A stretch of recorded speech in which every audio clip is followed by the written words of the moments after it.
Hello guys, আশা করি সকলে ভালো আছেন। আমি আলহামদুলিল্লাহ ভালো আছি। ক্যামেরায় আমাকে কেমন লাগতেছে সেটা আমাকে একটু জানাই দিবেন, কারণ এখানে আলোর স্বল্পতা খুবই কম। আমি বর্তমানে আসি হলো বসুন্ধরা এন ব্লক, যেটা আসলে আমার চতুর্দিকে দেখেন শুধু অন্ধকার আর অন্ধকার। এখানে আসছিলাম হলো একটা ট্রিপ নিয়ে। তো ট্রিপটা নিয়ে আসার পরে আমি এখানে দেখলাম যে এই অবস্থা, মানে এখন পর্যন্ত বসুন্ধরা এন ব্লকটা ওইরকমভাবে ডেভেলপ হয় নাই। এখন এখানে আসার পরে আমি যেটা এখানে শুনতে পারতেছি সেটা হলো শিয়ালের ডাক, চতুর্দিকে শিয়াল ডাকতেছে।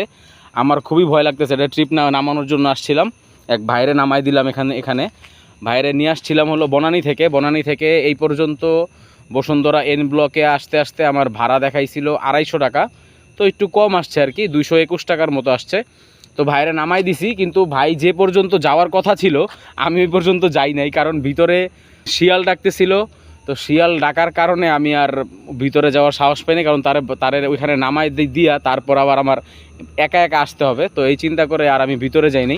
বাইরে বললাম যে ভাই আপনি একা একা চলে যান। আপনাদেরকে দেখাই, এটা কিন্তু রাস্তা। এই যে আমার পিছনে যেটা দেখা যাইতেছে এটা রাস্তা, কিন্তু আপনারা দেখতে পাচ্ছেন রাস্তা কিন্তু কিছুই হয় নাই এখনও। শুধুমাত্র এই একটা রাস্তাই, যেটা আমি এখানে দাঁড়ায় আছি, এই একটা রাস্তায় ওরা ডেভেলপ করছে, আর বাকি কোনো রাস্তায় এখনও ডেভেলপ না।